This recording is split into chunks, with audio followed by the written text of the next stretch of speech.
नमस्कार, मैं ज्योति, सहायक आचार्य हिंदी विभागाध्यक्ष महाविद्यालय के इस YouTube चैनल पर आप सभी का हार्दिक स्वागत करती हूँ। स्नातक तृतीय वर्ष हिंदी साहित्य के प्रथम प्रश्न पत्र की प्रथम इकाई के अंतर्गत हम कबीरदास का अध्ययन कर रहे थे।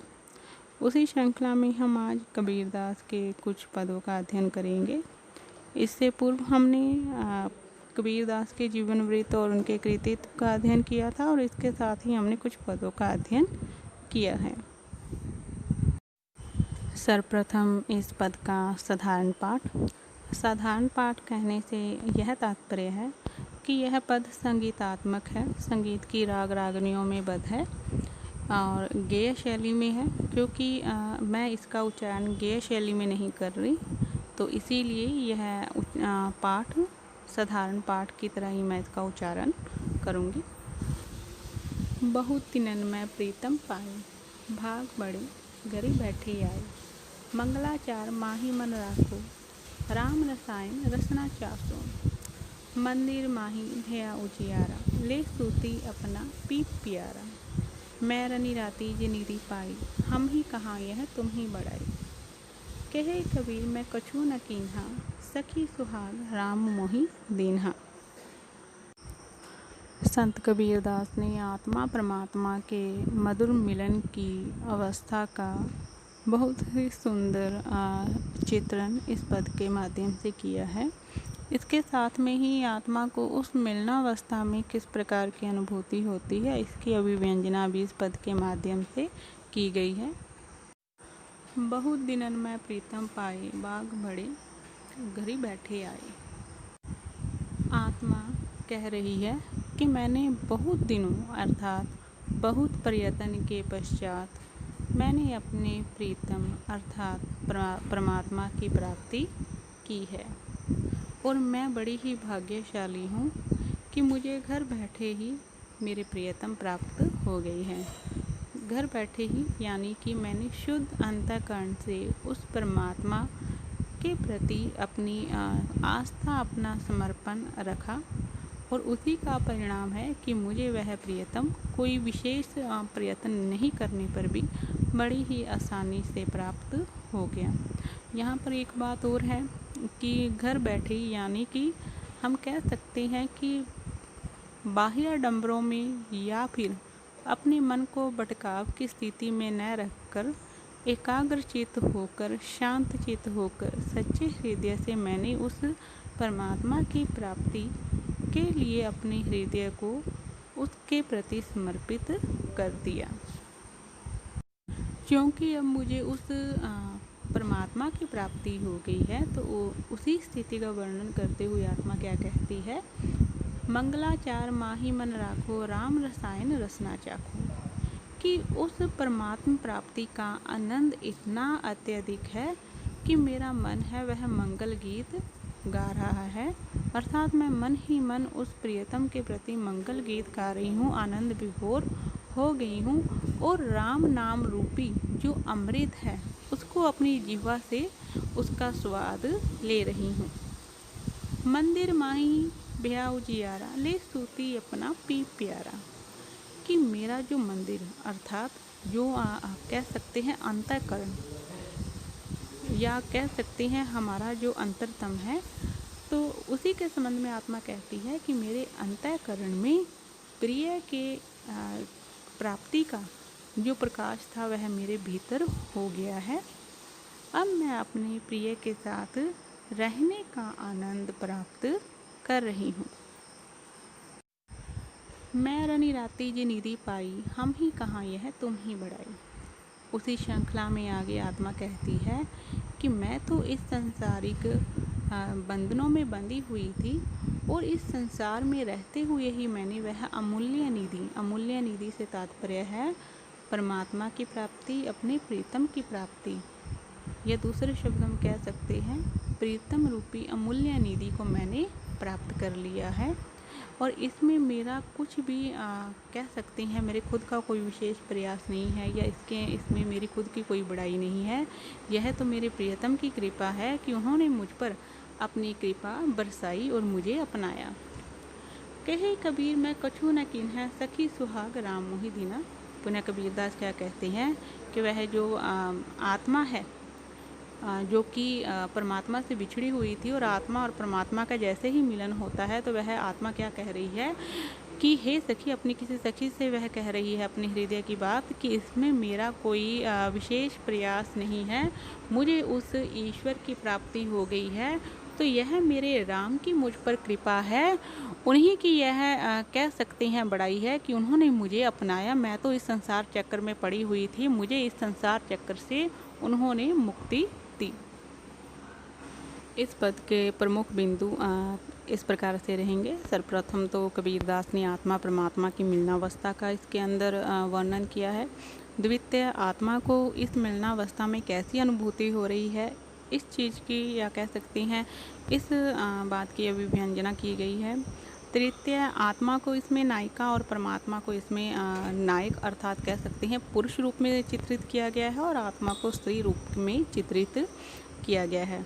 बहुदिनन से तात्पर्य हम यह कह सकते हैं कि जो आत्मा है वह अपनी अज्ञानता के कारण इस सांसारिक माया मोह के बंधनों में बंधी हुई थी। जैसे ही उसको इस बात का ज्ञान होता है तो वह उस परमात्मा के प्रति अपना समर्पण पैदा करती है, ये कह सकते हैं समर्पण दिखाती है, जिसका परिणाम यह होता है कि आत्मा को परमात्मा की प्राप्ति होती है। और इसी क्रम में आगे का बिंदु रहेगा कि इस मिलनावस्था से अर्थात परमात्मा की प्राप्ति से जो आत्मा है उसके हृदय में ज्ञान का प्रकाश होता है। आत्मा परमात्मा के मिलन की उसी अवस्था को इसके अंतर्गत वर्णित किया गया है। मंदिर माही भैया उजियारा से भी यही तात्पर्य है कि अंतःकरण, मंदिर से तात्पर्य होगा यहाँ पर अंतःकरण। तो इस प्रकार से यह प्रमुख बिंदु थे इस पद के। पद का पाठ। अब तो ही ज्ञान न देहूँ राम पियारे, जो भावे त्यों हो हमारे। बहुत दिनन के बिछड़े हरि पाए, भाग बड़े गरी बैठे आए। चरनी लागी करो बरियाई, प्रेम प्रीति राखो उरझाई। इतमन मंदिर रहा नित चोखे, कहे कबीर करहूँ मति धोखे। आत्मा और परमात्मा के मिलनावस्था की अभिव्यक्ति इससे पूर्व के पद में कबीरदास द्वारा की गई थी। उसी श्रृंखला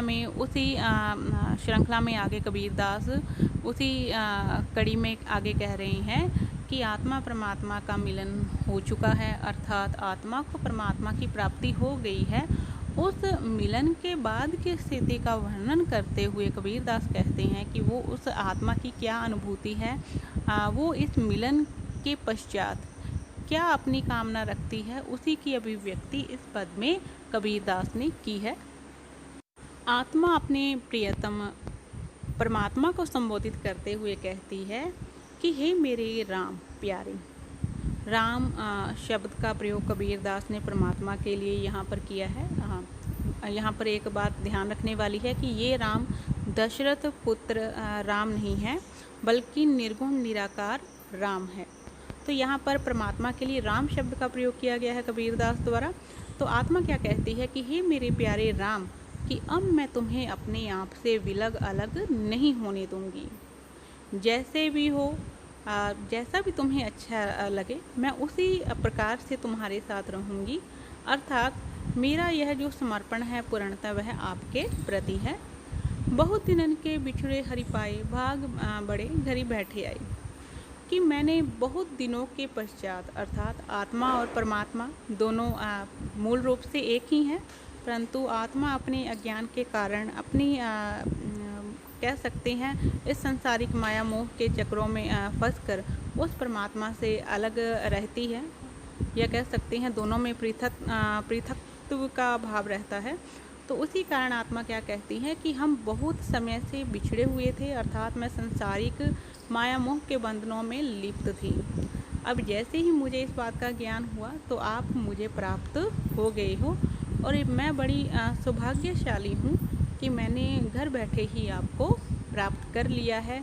अर्थात मैंने कोई तीर्थाटन किया, बाह्य आडंबरों में नहीं गई, घट घट नहीं घूमी उस परमात्मा को प्राप्ति के लिए, मैंने बस अपने सच्चे हृदय से आपके प्रति समर्पण रखा। चरणन लागी करो बरियाई, प्रेम प्रीति राखो उर्जाई। आगे उसी क्रम में आत्मा क्या कह रही है कि मैं आपके चरणों में बलपूर्वक कह सकती हूँ कि बैठी रहूँगी, आपके चरणों की ही मैं सेवा करूँगी और आपको अपने प्रेम प्रीति में सदैव उलझाई रखूँगी, जिससे आप मुझसे दूर न हो।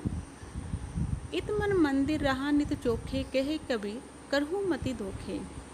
आगे कबीरदास जी क्या कहते हैं, वह आत्मा परमात्मा से अपने मन के भावों की अभिव्यक्ति करते हुए कहती है कि मैं अपने मन मंदिर में सदैव आपको भी रखूँगी, आप ही मेरे मन मंदिर में सदैव विराजमान रहोगे।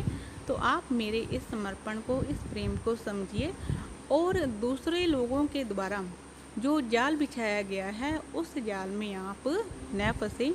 अर्थात लोग जो कह सकते हैं कि दिखावा करते हैं परमात्मा की कह सकते हैं परमात्मा के प्रति समर्पण का, तो आप उस झूठे दिखावे में ही परमात्मा न फंसे, मेरे इस सच्चे समर्पण को स्वीकार करें। इस प्रकार से इस पद के महत्वपूर्ण बिंदु रहेंगे कि आत्मा और परमात्मा की मिलनावस्था का और मिलनावस्था के बाद की अवस्था का वर्णन इस पद में किया गया है। द्वितीय, आत्मा को परमात्मा की प्राप्ति हो गई है और उसने बड़े ही लंबे विरह के बाद, कठिन साधना के बाद परमात्मा की प्राप्ति की है, तो वह नहीं चाहती कि वह उस परमात्मा से दूर हो, अर्थात वापस इस संसारिक माया मोह के बंधनों में लिप्त हो, इस जन्म मरण के चक्र में वापस फंसे। तो इसीलिए वह परमात्मा से कामना करती है कि अब जैसा भी हो मुझे अपने श्री चरणों में स्थान दें और मेरी इस प्रेम भावना को आप समझें। इसके साथ में वह कह रही है कि लोगों द्वारा जो झूठ का जाल बिछाया हुआ है, आप उस जाल में न फंसे। इसके साथ ही जो आत्मा है वह परमात्मा से को संबोधित करते हुए कह रही है कि उसने कठिन साधना, लंबे विरह के बाद, लंबे समय के बाद, काफ़ी समय व्यतीत करने के बाद उस आत्मा ने परमात्मा को प्राप्ति की है। तो वह इस संबंध को हमेशा चिरकालिक बनाए रखना चाहती है, सदैव स्थायी रखना चाहती है। आज की यह वीडियो यहीं पर समाप्त होती है। धन्यवाद।